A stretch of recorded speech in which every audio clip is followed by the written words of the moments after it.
If this was a big election year, you might have your TABOR refund by now, but this is an off-year election, so Democrats aren't repeating their stunt where they mailed out checks early, along with a letter from the governor who was up for re-election last year.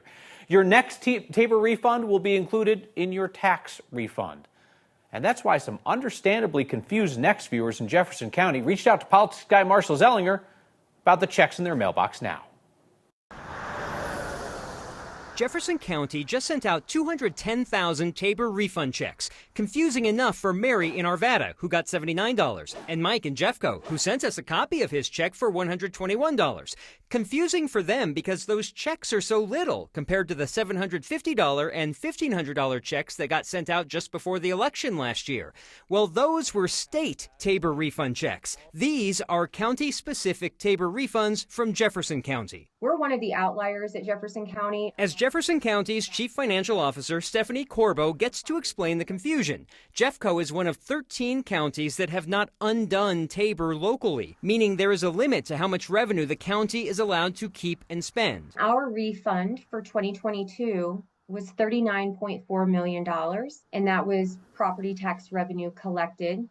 That was over the amount that we were allowed to retain. The average TABOR refund issued, $187. Most people will get between $90 and $120. We do it in the form of a proportional share of what you paid in. Since we're talking about property taxes, this does have a Prop HH connection. But like the weather in western Jefferson County today, the impact is not quite clear. If Prop HH were to pass, it would limit how much local governments are allowed to keep, on top of the limit Jefferson County already has because of local TABOR. Our property tax already can't grow more than 5.5%. If this Proposition HH passes, essentially what would happen is it would just restrict our revenue more than what TABOR does. That could result in higher county TABOR refunds for Jeffco residents, perhaps at the expense of county services. We have about a $500 million backlog on our infrastructure. The county could always ask voters to get rid of TABOR locally. They have tried that, and it has not passed on the ballot. This, however, is interesting this year in the lens of Prop HH because of the consequences that might impact certain communities that voters statewide may not have to consider because maybe their county doesn't have this issue. So I know at the statewide level, one thing Democrats want to do is make sure that everybody gets the same amount of refund, even if they pay in more. So essentially like income redistribution. But in Jeffco, you get in, you get out based on what you paid in, right? So most people got what, like $90 to $120 based on what they paid in taxes. Mm-hmm. And there's one large check that went out. I don't know the company yet. How large? $847,000. Oh! Which means they paid a lot in property taxes. They paid a lot in taxes. Yeah. But you don't know who it is. I know it's not. I know who it's not. My guess. It's not Coors. It's not Coors. Okay. All right. Well, we'll keep guessing. Marshall, thank you. Prop HH has led to a lot of great next questions, including our latest from Gary in Lakewood. For months, we've been trying to track down a good answer to his hunch that out-of-state folks who own property here will make out like bandits. That's a smart question, Gary. So Prop HH cuts off the property tax relief after 2 years for second homes, although it does not distinguish between in-state owners and out-of-state owners. Under Prop HH, $50,000 of each homeowner's property value would be exempt from property taxes this year. Then it would go down to $40,000 exempt each year through 2032. Those exemptions stop for non-owner occupied houses after the 2024 tax year. So how many second homes in Colorado are we talking? How much money? No one we contacted on the state level over the last couple of months knew for sure how many homes in Colorado are second homes. State demographers said that they would love to know if we ever find out. There is an estimate from the Census Bureau from 2021. It said that there are just more than 100,000 second homes or investment properties in Colorado. City of Denver says 170 people have now been moved off the streets and into shelter since Mayor Johnson took office. It's about 20% of the way to the 1,000-person goal that he hopes to shelter by the end of the year. And with freezing cold coming this weekend, the city is changing the way that it plans to shelter people during the coldest weather. Starting tomorrow night, Denver will open overnight shelters in the Denver Coliseum and the former Best Western off Quebec and I-70. They'll be open 7 p.m. to 7 a.m. each night through Tuesday morning. Rec centers and libraries will have warming centers during the day on Sunday and Monday. This is the first time Denver is implementing its new cold weather plan. It was approved back in September. The 2 hotels converted into shelters for the mayor's homeless initiative will be doubling as the primary cold weather shelters. If more space is needed beyond those hotels, that will then be the Denver Coliseum, along with city properties like the McNichols and the Webb buildings. The city says it won't be using rec centers except as a last resort. The city says that these plans will be implemented anytime overnight lows drop to 20 degrees, or if there's 2 inches of snow forecast, or if there's a wind chill advisory. They're thinking that could be about 60 nights before spring. So for years, Next viewers have written into us about an odd phenomenon that warns of an impending storm in Colorado. Forget a run on bread and milk. That is so 1990s. Apparently, Coloradans stock up on something else. Our weather, as you know, is bananas. And you know it's going to be real bad when the bananas start disappearing from stores. And I would say with a better than 50-50 chance of 5 inches of snow across the metro area, that is a banana level 2 alert. Grab a bunch, but don't clear the shelves. Lauren Robinson, we have seen this for years. People from Erie to Castle Rock will send us pictures of cleared out banana sections on the night before a storm. That's news to me. I guess we're going to have to start monitoring that banana meter a bit more, especially someone in my position. That could help me out with my job and my accuracy, right?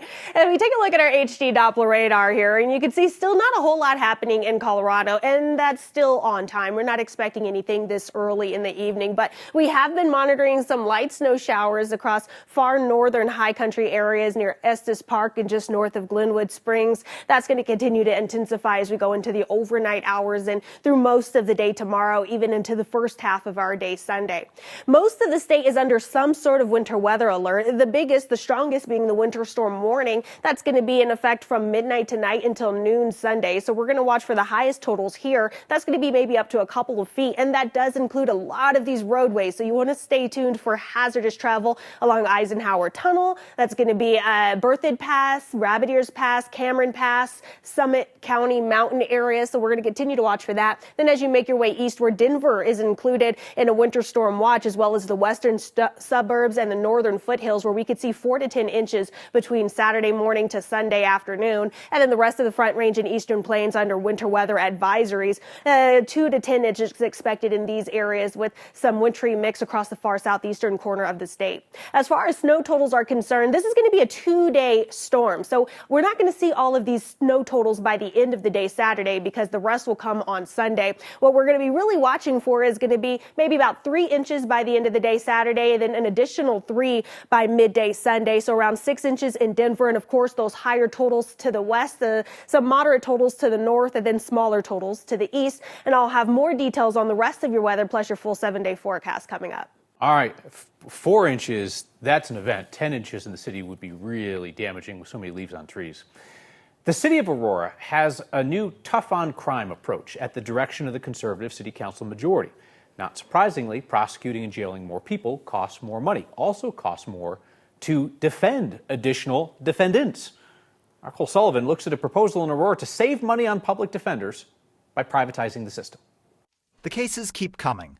The fight in Aurora is over who will defend them. This attack feels like it's a war on the poor, and it's not a sound policy decision. Elizabeth Cadiz is Aurora's chief public defender.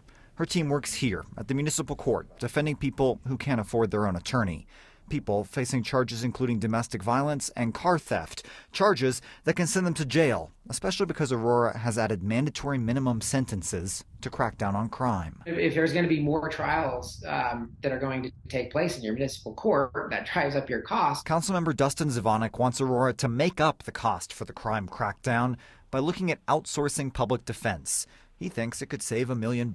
And we could do good things for the taxpayers of Aurora with those savings. This month, the city council told Aurora to ask for proposals for private attorneys, who the city would pay on a contract or case-by-case basis. We can provide the same level of services, and it can save taxpayers a significant amount of money. I think it's crazy for us to not consider doing it. The level and the quality of representation will not be the same. It will be less. She says outsourcing will cost more in the end, with more people in jail and more appeals. And even though Zvonek swears otherwise, she believes it's an attack on her office and the people whose cases they defend. It's about what we do. It's about the fact that we represent people who are accused of crimes and often wrongfully accused of crimes. If Aurora gets cheaper private proposals, the City Council will still have to decide whether they want to go for it and privatize the public defense. Proponents point out other cities like Westminster and North Glen do this already, but the Public Defender's Office says they don't handle nearly as many cases as Aurora sees. Sure, you would think, like, I don't know, Denver obviously is going to see as many or more cases than Aurora. Exactly, and you can see that in the budgets too. Aurora is about 2.5 million, Denver's 4.5 million, seeing even more cases. But Kyle, the important thing is every single one of these jurisdictions has its own set of rules of what it actually prosecutes in municipal court. Aurora prosecuting domestic violence and car theft is actually unusual statewide. All right, Cole Sullivan, very interesting. Appreciate that. A nonprofit in the Gunnison and Crested Butte area has built a system to deal with hunger in that community. It's really quite innovative, and that's why Mountain Roots Food Project is the recipient of this week's Word of Thanks microgiving campaign. You've raised more than $7,000 to support their work. Go ahead and put up the graphic, please.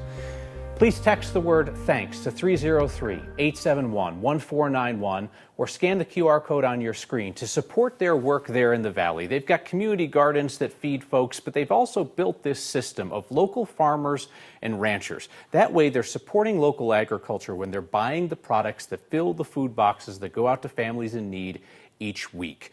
And they're stocking up right now for their holiday food boxes.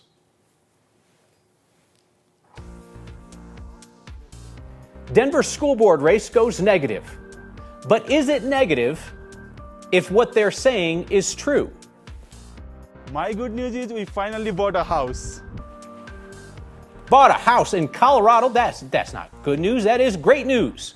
And we will have more like it next. Faculty at CU Denver may vote to censure one of the school's leaders. They blame him for a long list of issues, including students not getting their financial aid and some leaving the school. The group representing faculty say they voted by a large margin to move forward with a censure for Constancio Nakuma. He is the provost for academic and student affairs. A letter outlining their complaint says Nakuma hurt the school's reputation, students, faculty, and staff. CU Denver faculty say he didn't properly staff or train the Office of Financial Aid, and that issues with financial aid led 31 students at the business school to transfer away. The letter also says Nakuma didn't address concerns about mental health services on campus. The vote on a formal censure is not yet scheduled. The race for an at-large seat on the Denver School Board has gone negative. A political group linked to charter school interests is labeling Kwame Spearman a bully. Now that's clearly an opinion. But the key factual claims on their flyer are true. Spearman held an event to denounce the flyer as a personal attack that he said could fuel racial divisions. Would you commit to voters being able to see that investigation into your alleged behavior? Not necessarily, because there was an investigation into the behavior by a third-party person, and the investigation was cleared. Allegations of bullying, sexism, and abusive language surfaced during Kwame Spearman's time leading the Tattered Cover bookstores. That was before he unsuccessfully ran for mayor, before he stepped down from Tattered Cover, before it declared bankruptcy. Spearman says he left voluntarily to pursue politics and that the accusations of bullying were frivolous. We have to take your word for that. You have to take my word, you have to take the board's word that Tattered Cover would not allow a CEO who was engaged in bullying his or her staff to serve in that capacity. The attack mailer from the group Better Leaders, Stronger Schools accurately says that Spearman embraced right-wing policy positions on homelessness and immigration. Spearman misrepresented a key study to falsely claim that it showed people living on the streets in Denver don't want housing. Spearman called for Denver to resume cooperation with immigration agents if possible, and if not, he suggested that ICE could just nab people on the outskirts of the city during their commute. I think there are border opportunities for us to apply the letter of the law. And the flyer says Spearman wrote sexist newspaper articles in college. More than 15 years ago, Spearman's Kwama Sutra newspaper column did write articles sexually objectifying women. He says they were satire, and he noted that his college writings did not discriminate based on gender. That's accurate. His columns also sexually objectified men. This week, Spearman called the attacks desperate and sad. So it's essentially a two-way race for that at-large Denver school board seat. Spearman's endorsed by the teachers union. His opponent, John Youngquist, is endorsed by Denver Mayor Mike Johnston.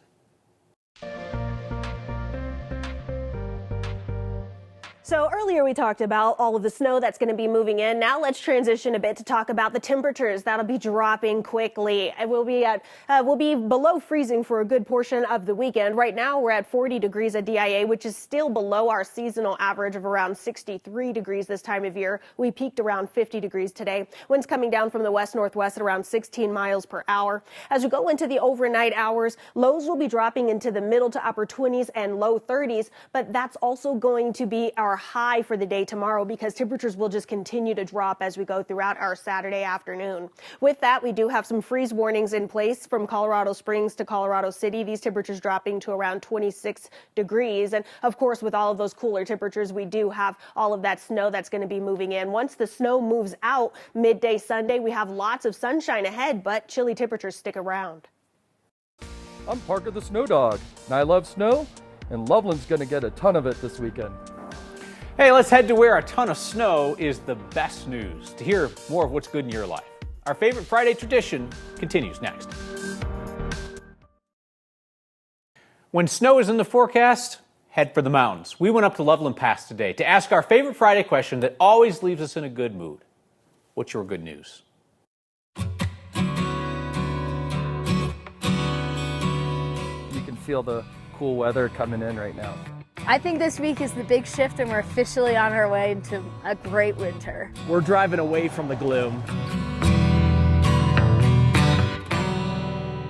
My good news is I got a job offer and I start a couple weeks from now, and we just moved to Denver a few weeks ago to be close to family, and we're really excited. My good news is we have our, not my parents though. My parents. Wait, take two. Our good news is we have Kyle's parents here visiting from New Hampshire. Woo!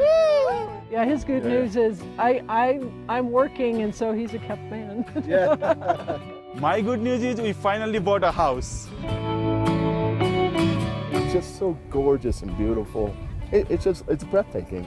Beautiful. Thank you. You did very well. Oh my God. Thank you. My good news is I'm engaged. Got engaged yesterday. My good news is that I was able to hit my first back 2-7 out of a rail, which was really neat. Yes! Hey guys, my good news of the day is I'm Parker the Snow Dog, and I love snow, and Loveland's gonna get a ton of it this weekend. Our good news is that she's in Colorado for the first time. Our good news is that A Basin is opening for the season this Sunday, October 29th.